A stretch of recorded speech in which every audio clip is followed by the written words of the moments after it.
Hello and welcome to the spoilers, or the in-depth review if you want to call it that, because I tend to go pretty in-depth with my discussions here. So again, we're discussing into a little bit greater depth about the extended cut of The Hobbit, the Battle of the Five Armies, the last part of the Hobbit Trilogy. Now this starts off just where the last film ended, with Smaug the dragon busting out of the mountain. And now he's vowed revenge on all who basically awakened him, which is the dwarves that came in to try to take him, Bilbo, the Hobbit, and the people of Lake Town. Now, while he didn't necessarily get the dwarves just yet, because he chased them around in the climax of the last movie, but he has basically kind of been a little worn out. But now he's going to really strut his stuff and show off that he means business when he goes and attacks Lake Town, which was the merchant settlement that helped the dwarves get resources and supplies to get to the mountain, all for the promise of wealth going to them. So we get to see how all of the people in Lake Town just realize, oh crap, this dragon just woke up. We need to get out of here. And so everybody's salvaging what they can and trying to evacuate, including the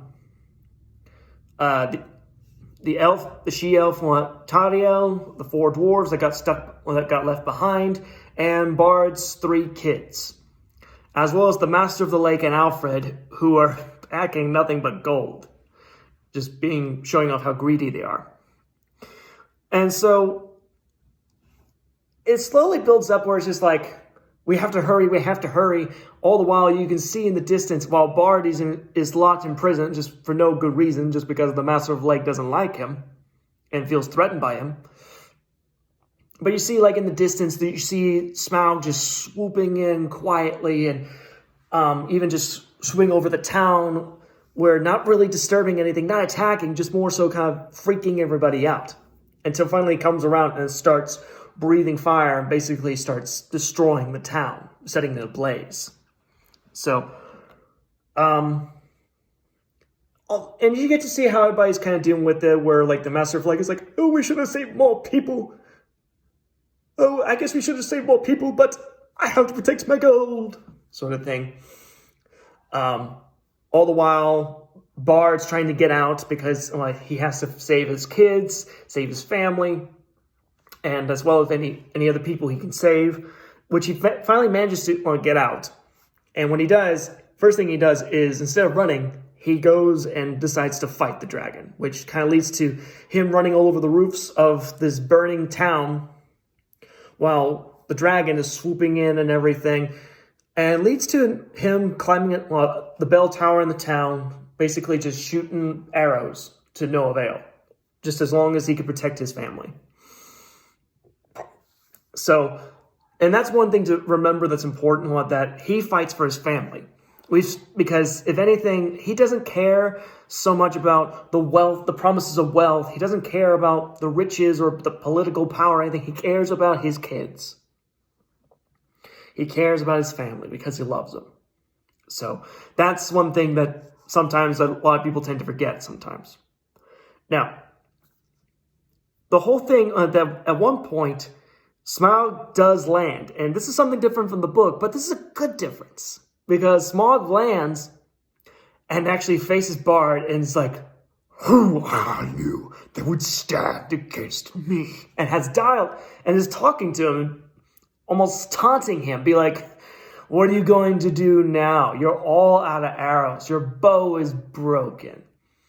Is that your kid right next to you? He will burn like the rest of the town. You have nothing left and all that stuff. It's like, that's really good. And I mean, just rewatching it. I mean, I got done watching it just a few minutes ago.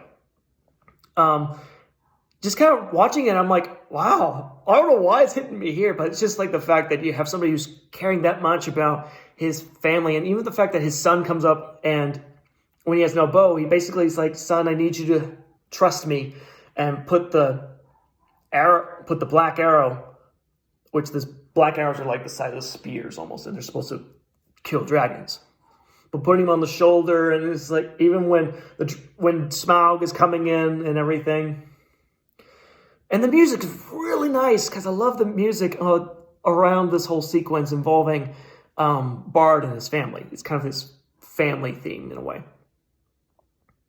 But Bard is terrifying. He's about to turn around and it's like, look at me, look at me. And it's like, just as like when we have things terrifying coming towards us or when things are looking bad and everything, look to the Father, look to the Father. And there you'll find comfort in everything. And ultimately, Bard kills the dragon. And Smaug doesn't just go... No, he does it in a dramatic way, just like he usually is, where he's actually kind of... looks like he's almost climbing or swimming, almost drowning in a way. And just like trying to clasp for air until ultimately he has none and falls down. And then once the sound of him falling down and smashing onto the lake is completed, everyone knows now this dragon is dead. So that leads into greater things, bigger issues that this film talks about or leads into. So this scene should have been the climax of the last movie, in my opinion. Reason being is that it would have tied everything up. It would have wrapped up everything with Bard's little mini motivation or mini subplot involving that his ancestor couldn't kill the dragon. So now he has a chance to kind of redeem his ancestor. And you get everything wrapped up with the Master of the Lake being disappearing, which we see what happens because because now a dead Smaug basically falling from the sky crashes on top of him and kills him. In the book, it doesn't really address that. But it wraps up everything with that, and it kind of sets the stage for what we would get with this film. So if anything, this should have been the climax of the last movie. Now, with everything going on, we still have the dwarves and Bilbo in the mountain, but we still have 4 dwarves that are still there, and we get little hints and kind of cringeworthy dialogue in a way. It's like, I know, it's like my feelings for you are true with Keely, one of the younger dwarf that has a crush on the elf Tariel. So it's like, gag me so much. But thankfully, it's just like within that little tidbit, and then at the very end, but for the most of the movie, it's not there. So it's not as cringy, it's not as bad as it used to be with the last movie, but still the fact that it's there. So, but we do get one character out from the Master of the Lake that survived, and that was his right-hand man, Alfred, who I've said last time was kind of the Jar Jar Binks of these movies, and he really if he had died, they would have been fine. But no, they let him live. And he's whiny. I mean, at least Jar Jar Binks may have had the annoying voice and probably had the voice and was doing things for the sake of poop jokes and kitty humor and stuff like that, which a lot of people were like, ugh. Yeah, this person was just annoying. He's whiny and he's greedy and selfish and they keep giving him tasks that he's not good at. It's like, oh, you've got the night watch. Next morning. So, how was the night watch? Oh, nothing slipped past me. Except an army of elves? How did that slip past you, dude? Or even just like was like, watch The Hobbit. What? And if he leaves, let me know. Yeah. And it's just, he's selfish and wants to save his skin. He wants gold too. And it's just, he should have been killed off. And he's not even, he's got a huge unibrow. He just makes him so ugly looking as well. So that doesn't help either. So he's despicable. He's a despicable, unlikable Jar Jar Binks. Jar Jar Binks actually had some qualities that he was good for, and he ties into the plot of that first Star Wars movie. So this guy has nothing to do. He's just there to annoy you. So he should have been killed off when the dragon flew in and everything, in my opinion. So, now one of the criticisms that a lot of people have had about this movie was just that in the last movie, we had Thorin Oakenshield, who was still kind of on top of his game, more and willing to fight and lead and be heroic. But then suddenly at the beginning of this movie, for most of the movie, he has dragon sickness, which is not fair, in all honesty. Yeah, it may have been kind of a bit sudden thing if you're not used to the story, if not watching these in order. But we got little hints of him starting to grow obsessed and a little mad in the last movie, such as to the point like he's almost silently threatening Bilbo. It's like, did you get the Arkenstone? Now he has the mountain, and now he's surrounded by all of this gold and everything. And one thing I thought about while watching this is just like, if you have to remember, and this is something that can tie into a lot of people, if you have to remember, Thorin Oakenshield was a prince. And about the time he was a prince, the dragon came and took his home and took everything from him. And he had already lost his grandfather and father to orcs. So now he has an opportunity to go and take this, and he's getting so focused on getting to this quest of fulfilling this quest and getting the mountain back and becoming king, it's leading to an obsession. So they were saying early on in the first movie that there is a madness that runs through that family. And now we're starting to see this madness take place. All the while, throughout this whole movie, he's making declarations saying, I'm not my grandfather. I'm not my grandfather. Inner vows like that can lead to bigger issues. Often, and we've done that many times. Because we have said, I'm not going to be like my father. I'm not going to be like my mother. I'm not going to raise my kids that way. When you do that, you make inner vows that oftentimes lead to bigger inner turmoil that you need healing from. So in a way, Thorin saying, I'm not my grandfather, ends up kind of sowing seeds of his own madness in a way. And especially since he had the trauma of losing everything to the dragon, and the trauma of basically nobody helping him and his kin, just kind of reinforcing his prejudice against people, except his own kin. But even in this movie now, he's actually starting to doubt his own friends, his own kid, his own family, to a point that is like, he thinks that somebody stole the Arkenstone, which Bilbo still has it. He very quickly and sneakily got it from when the dragon was trying to attack him.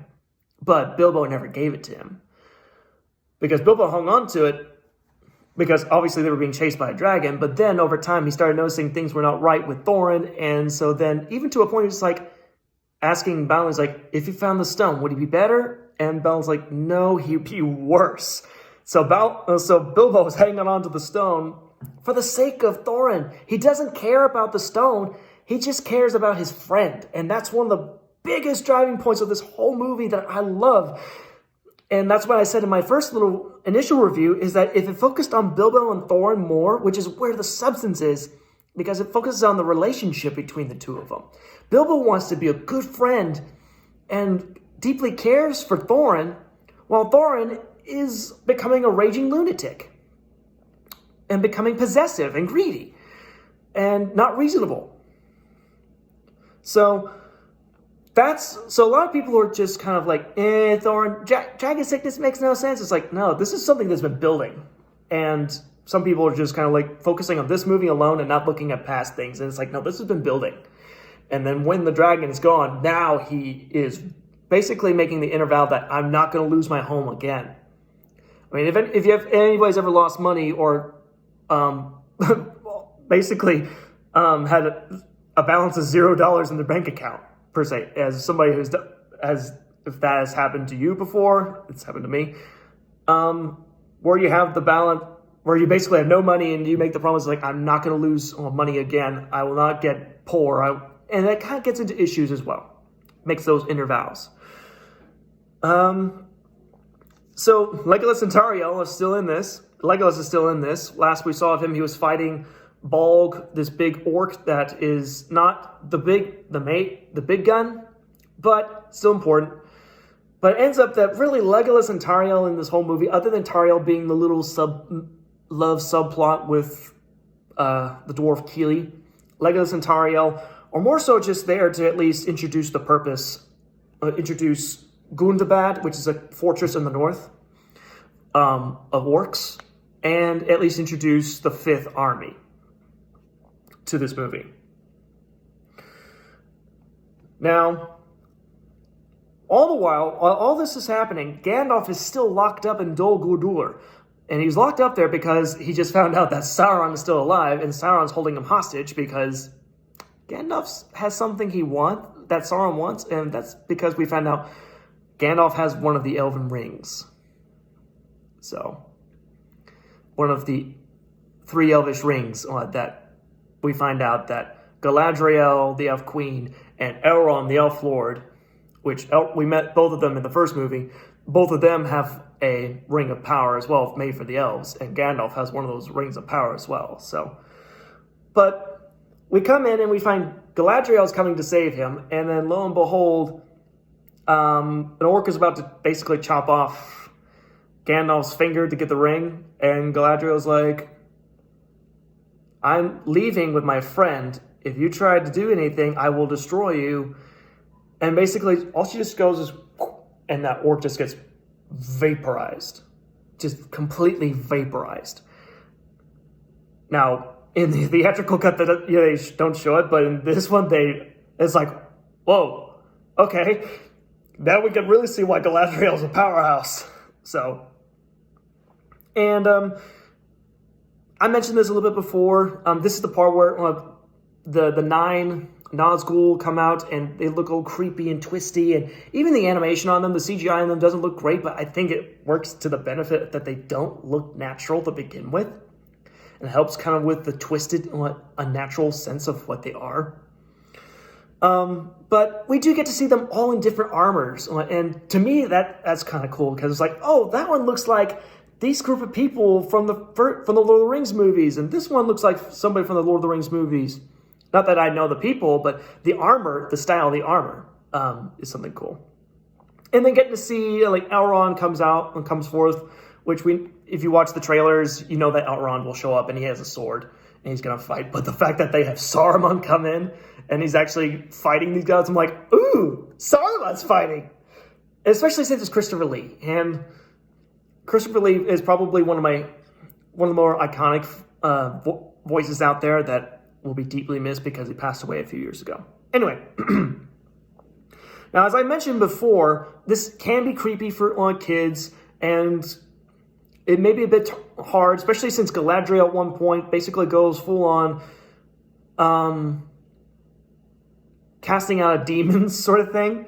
Not necessarily out of a person per se, but basically just saying like, you have no power here, you are faceless, nameless, go back to the void from whence you came. And that's basically kind of what she says. But she goes, like, really kind of creepy looking. So, but if anything, that shows that power does corrupt. And if anything, if she embraced that power for too long, she would be corrupted by her own power.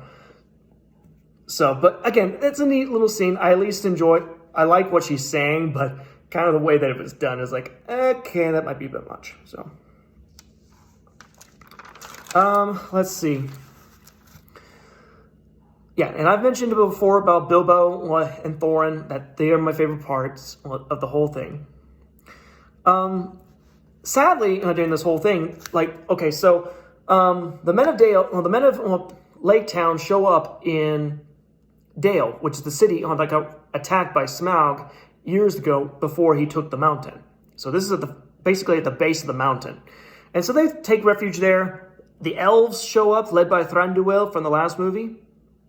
And it's an army. He's going to war just to get these jewels that were taken from him. Now, a lot of the movie is kind of showing like Bard trying to reason with the dwarves and talk to Thranduil. It's like, you will go for war just for some jewels. And it's like, Thorin, give us what you owe.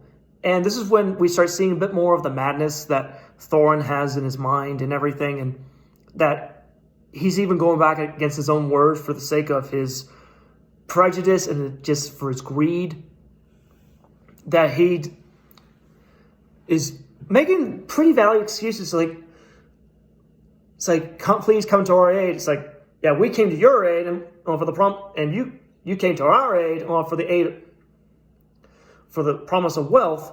So why should I barter with that? And it's like, because you gave your word. And so the whole time, all these different things, like, you promised. Is your honor not more important than this wealth and stuff like that? And so all these different things going on. But all the while, Thorin Oakenshield and even Thranduil, they're just so dead set on just protecting or gaining things that mean nothing in the end. They're not that important. Even when Gandalf finally shows up and basically telling them, it's like, there's an army of orcs coming. We need to get ready.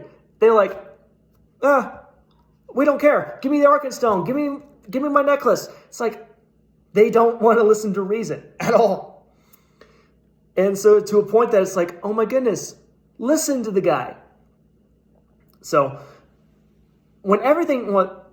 so then ultimately it leads to the elves right at the base of the mountain, basically about to attack our 13 dwarves and Bilbo in there. And even the men of Lake Town are there to try to make sure they get a claim on the treasure. I mean, Bilbo's playing the middle guy here, to the point that Arkenstone he stole earlier, that he got from the dragon, he actually offers it to the elves and to Bard, basically saying, like, I took this as my cut of the treasure. But he also knows that hopefully, if they have it, they can they can barter with Thorin, so that way no one would have to fight and die. Of course, he doesn't know that there's an army of orcs coming. So again, and Bilbo is caring for him. He wants Thorin to come back to his senses. He wants his friend to be okay. And even the other dwarves are helping him in a way, like this, like, I understand if you want to leave, since we're probably all going to die, sort of thing, and all that. So it's worthwhile, and it's so sad when Bilbo says, like, the Thorin I know would not go back on his word. And it kind of falls a bit on deaf ears in a way. So it ends up that while this whole discussion is going on, Thorin's been kind of arguing and all these different things, but he's biding his time because he sent out word for help. So another dwarf army comes in to give him support, led by his cousin, Dane, played by Billy Connolly. Now, I kind of enjoy getting to see a dwarf army for one. I mean, they're cavalry. They're not riding horses. They're riding mountain goats, or like bighorn sheep, if you will. Just like these huge rams with the huge horns and everything. It's like, okay, that's kind of cool looking. They have battle chariots with, if you ever seen like Gladiator or Ben-Hur, it's basically where the back wheels have like little gears on them that are designed to basically decapitate people, because they spin so much that it's almost like a saw, and it just can annihilate people that try to get near those wheels. And of course, Dane, the commander of the dwarf army, Thorin's cousin, he's riding a big old boar, like a pig, and wielding this huge giant hammer. I don't know, I just enjoy that part. I'm like, okay, this is kind of cool. And at one point, it ends up that none of those two, the dwarves won't stand down, the elves won't stand down, so they end up fighting. And while the dwarves are going in and rushing in, the elves start shooting, and of course then the dwarves shoot basically from a ballista, which are just huge giant crossbows. But just end up shooting this thing that's like a huge little spear, but at the tip of it, but the thing is, it's spinning. And when it spins, it's like spinning like this little thing. They call it twirly whirlies. But the whole purpose is to disrupt a volley of arrows and ultimately cause a whole bunch of damage when they land. It's like, okay, that's cool. Because if you ever watch Lord of the Rings, pretty much the most devastating thing in any of those movies is a volley of arrows, especially from elves. So the fact that these dwarves were prepared for it actually shows, like, okay, this is kind of cool. Now, unfortunately, we get into the hour-long, this is just the start, and this whole sequence doesn't take long. It's probably like 3 minutes, not even that long, but it's the start of the hour-long Battle of the Five Armies. And this is where we get into some really kind of graphic and bloody deaths with lots of decapitations from orcs and trolls and wargs that I mentioned in the last video. But some things I enjoy. I enjoy the aspect of battle strategy. As somebody who played Age of Empires and other strategy games, real-time strategy, it's fun to watch kind of that stuff that you practiced and played with video games come to light. You did get some fun moments with Thranduil and his little giant elk that he's riding. At one point, like all of these orcs are stuck in the antlers of the elk, and basically Thranduil just goes and just cuts their heads off. And it's like, okay, that's kind of cool. And I love the usage of the trolls. The trolls are utilized in different ways. Like, for one thing, like a lot of them are just lumbering around, and they have catapults in their back, which is, I'm like, okay, that's pretty clever. That's pretty awesome there. So you have like a trebuchet or a catapult on their back. Even one of them ends up having like all these rocks on his head, and he's only used once because I think he died. I don't know. But ends up he's running so fast, and he just basically rams his head into the wall just for it to fall apart, and the orcs pile in. But he just hits his head on the wall, and he's like, ugh. And I guess he's dead. I don't know. And also just, again, a lot of the trolls have either just the clubs that we've seen a lot of times in the other movies, but some of them also have kind of like these little gauntlets around their hands where they just can swing like that, and it probably could slice them and cut them and everything. But some of them are a little bit ridiculous. Like, you have these weird mutant trolls that look like big heads, big bulging bellies, but skinny arms. And it's like, okay, that looks kind of weird and a bit stupid. And as well as these trolls that these orcs are riding on their backs that they're blind. And these orcs are kind of leading them around like a horse in a way. Like going this way, going that way, but all the while like the feet and arms of these trolls are like just now maces and clubs, just to kind of where they can swing around and not know what's going on and just knock everybody out, which that's kind of a bit ridiculous. As well, you did get some weird moments that make no sense. That is kind of like, really, that was not needed.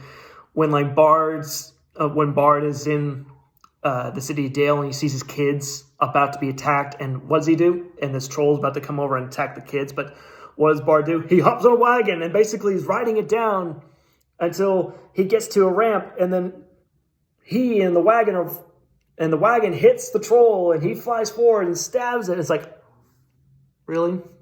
Save the ridiculous stuff for Legolas, which we haven't even gotten to what Legolas does in this movie. But like I said in the last thing, the music, especially when Thorin finally snaps out of his dragon sickness, because he actually starts contemplating all the things that have been told to him from what Gandalf and Bilbo, Balin, and Dwalin's the last one to talk to him, and he actually says, like, "You were always my king, and you used to know that. You cannot see what you become," and everything. And that starts resonating with him more, and realizing that he started making inner vows. It's like, I'm not my grandfather, I'm not my grandfather. And it's not quite clear on what exactly was it that made him kind of snap out of it and come back to the Thorin that we all love and adore. But it is enough for him to actually say, "Will you follow me one last time?" as he leads a charge for all these dwarves into battle. And that's a fun scene, and I love the music in that.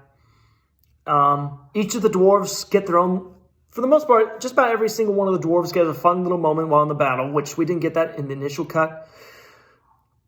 To the point, like one of the dwarf that Biffer, who has an axe in his head, headbutts once the dwarf, but he's stuck because the axe is stuck on the head of the thing, but ends up that finally, after all this time, that axe gets pulled out of his head because it's stuck in the head of the other orc, and his brother Bofer, who's the big fat one who hasn't said a word this whole time.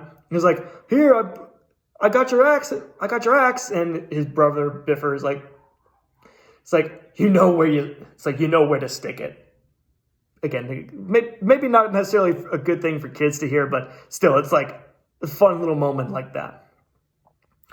And of course, then you get like Dwalin, Fili, Kili, and Balin riding a dwarven chariot and basically trying to go with Thorin to stop Azog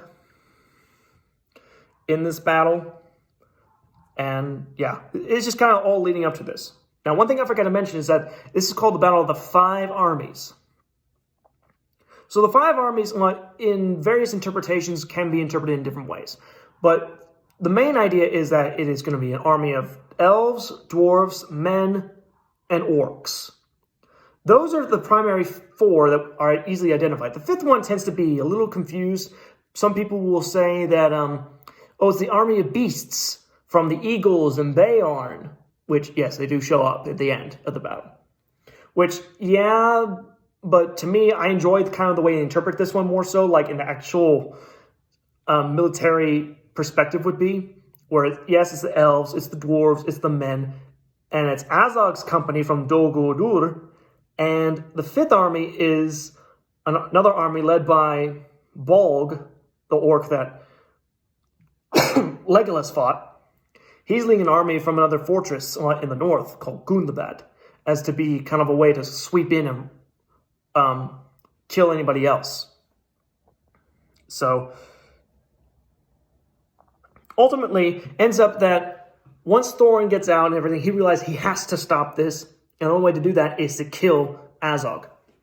So it ends up that that Thorin, Dwalin, Fili, and Kili end up riding all the way up onto Ravenhill, which is kind of this little outpost just outside of the mountain, where Azog has been commanding the army and telling him what to do and everything.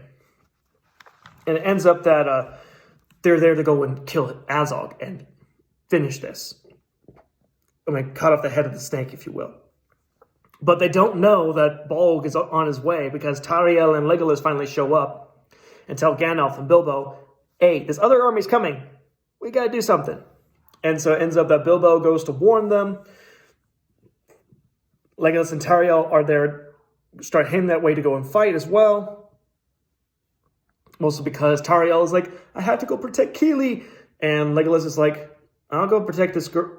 I'm going to stand with my friend, even though I don't like that she's infatuated with a dwarf. Despite what Daddy has to say. Which Thranduil at this point is like, enough blood's been spilt of my brethren, we're out of here. Which we don't ever see them leave, per se. They stick around. So this, in my opinion, is probably the true climax of the movie, this whole conflict in Ravenhill. Which you get some very silly scenes, like, as I said, with Bard being in the wagon. That's nothing compared to what Legolas ends up doing. He's basically hanging on and swinging around with a giant bat and everything. And next thing you know, he flips over and he's like, da-da-da-da-da-da, to all these lines of orcs. And they're basically cuts off all their heads. And it's like, really? And at one point when he's fighting Bolg in his rematch, it feels like very much like a level from Super Smash Brothers, where it's just like, they jump up, they jump down, jump up, jump down. Or like they're up here, then suddenly the floor comes out and they are on the second level, and it's just a whole bunch of back and forth, even to a point that a lot of people have memed this and talked and made fun of it, and rightfully so. The fact that Legolas just basically goes whole Mario jump and is like boing, boing, on the bricks. As the bricks are falling, he's like doing, doing, doing, and it's like, okay, that's ridiculous. And ends up that Fili and Kili get killed, which are the two brothers, which are also the nephews to Thorin.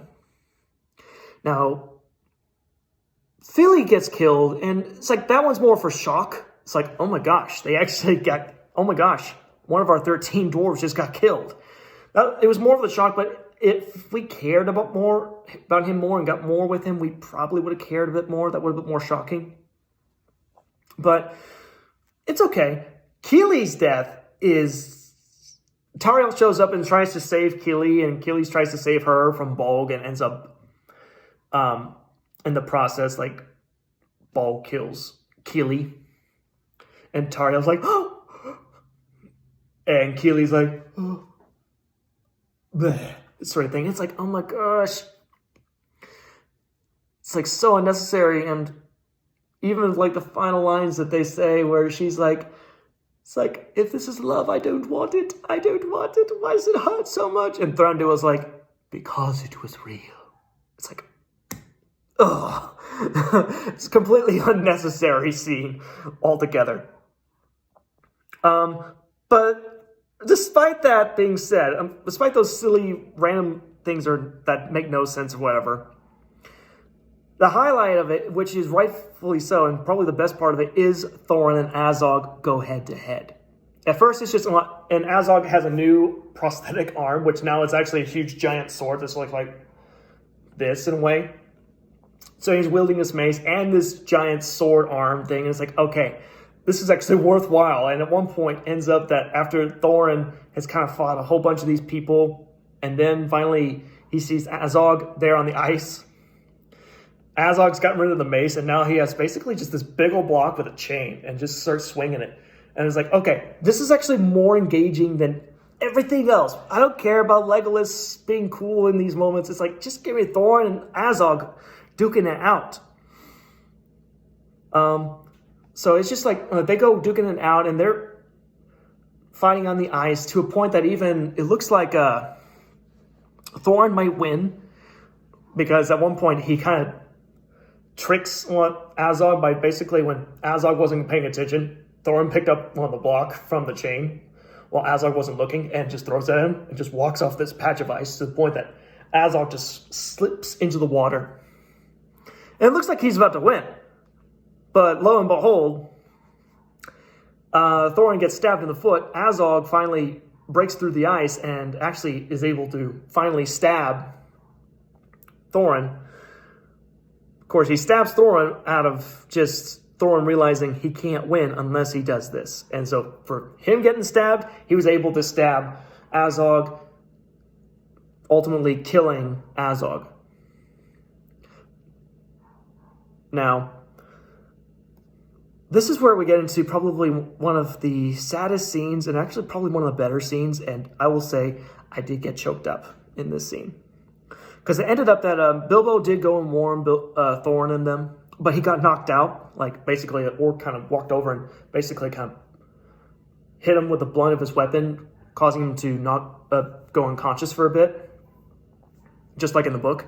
But it ends up that Bilbo wakes up just in time to see the eagles had come in, but goes over and realizes Thorin's on the ground, and they have a really good little thing, and Thorin's goodbye to Bilbo is just so touching to, like, Thorin's like, you have been a true friend, and I am sorry, and apologizes and makes amends, and Bilbo's like, I'm glad to have shared in your perils, Thorin Oakenshield, and Thorin's like, if more people had cared for home more than gold, then this world would be a merrier place. And that's the last thing he says as he passes. And Bilbo's trying to say, no. And some people, when I watched this in the theaters once, were like kind of laughing at the point that he's saying, like, the eagles are here. And it's like, no, that's him trying to get him to come back in a way. And when you hear Bilbo start sobbing, I'm like, Bilbo's crying, no! It's like, and so that's an actually worthwhile scene. It's a good scene. It's probably one of the best. Again, Bilbo and Thorin are the heart of this movie. They're the heart of this whole adventure. But especially in this movie, they're the strongest things in it. So the last scenes in the extended cut are various different things. They're wrapping up some storylines that were in the book, as well as name dropping a few things, like to the point that obviously we get a name drop saying, like, Thranduil's telling Legolas, it's like, go north, find the Dunedain, find this man named Strider, Lord of the Rings bait, It's like, really?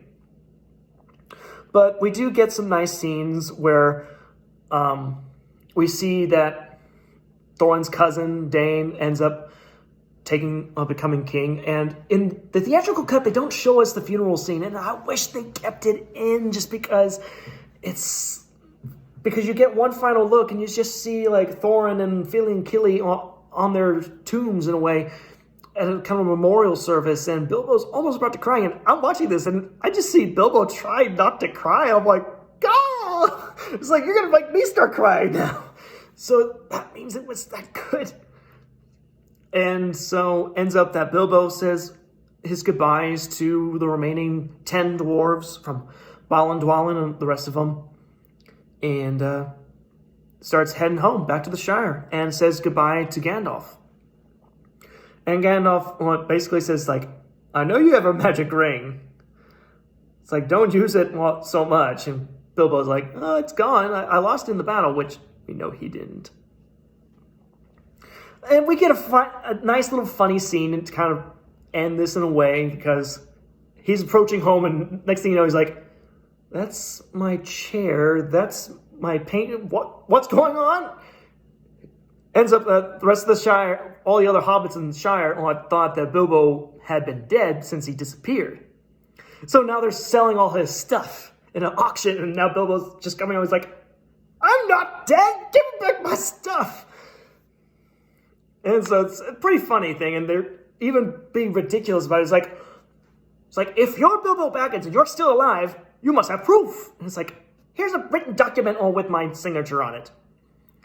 Which is like, oh my goodness, this is priceless and funny at the same time. Which is, I mean, straight from the book, it's very funny. But they do add a little thing, because one thing Bilbo had struggled with saying was that everybody will remember Thorin as the legend he is. Bilbo is saying, like, I won't remember him as a legend. I'll remember him as who he was to me, and that was and he couldn't say it until now. He's like, he was my friend. And we get a nice little prelude for that. He still has the ring, which wasn't a big deal in this whole movie until just that final scene where he's like putting the stuff back together in his house, and he finally kind of getting a little restless and putting his hand in his pockets, and finally kind of looks down and away, and you get the ring, and it's like he's still kind of clingy to the ring. We didn't get any of that stuff in the movie, which I think I would appreciate it a little bit more if there was a little bit more with the ring, but to be fair, the ring wasn't really utilized all that much in these few chapters, per se. So it ends with just kind of how it started.